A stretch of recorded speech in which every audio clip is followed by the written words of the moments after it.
You talk about preserving the free enterprise system. Who has been destroying it? Business community must take a large share of the responsibility. We must not, you must, I'm going off my topic for tonight, but you must separate out being pro-free enterprise from being pro-business. The two greatest enemies of the free enterprise system, in my opinion, have been on the one hand my fellow intellectuals, and on the other the big businessmen, for opposite reasons. My fellow intellectuals are all in favor of freedom for themselves. After all, if I say to them, you know, it's terribly wasteful to have 10 people do research on the same topic.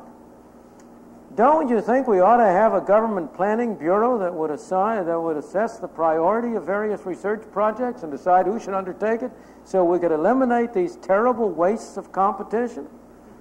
They will say to me, why, don't you understand the process of scientific research? Don't you understand the necessity for academic freedom? For allowing people to choose their own subjects? Of course, I do understand it, and I agree with that.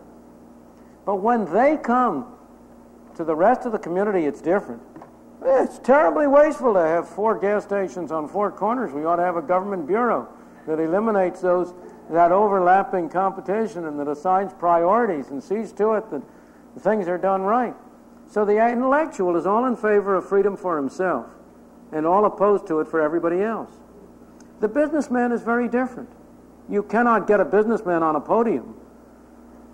I don't mean to be talking about all of them, but I'm talking about a very large fraction of them. You cannot get them on a podium without them uttering generalities about the desirability of free enterprise systems.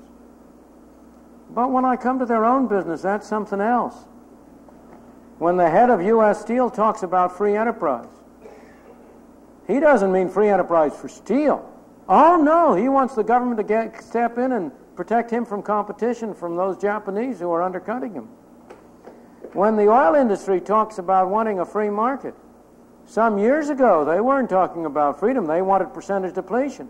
They wanted oil import quotas. They wanted Texas Railroad Commission to pro-ration oil.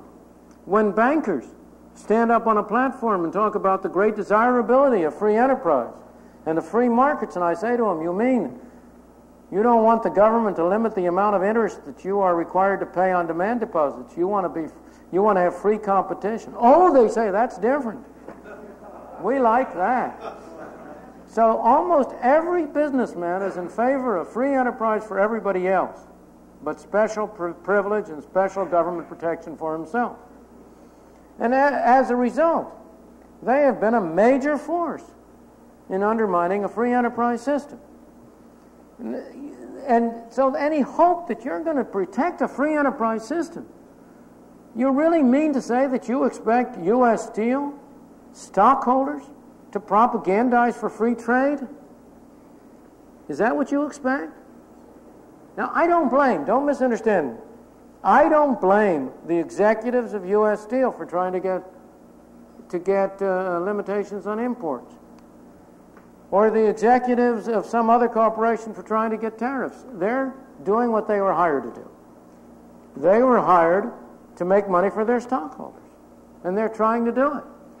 And if the rest of us are such fools as to let them make money by getting tariffs, or by getting import quotas, or by getting other provisions, then we're the ones to blame, not they. But stop kidding yourself into thinking that you can use the business community as a way to promote free enterprise. Unfortunately, most of them are not our friends in that respect.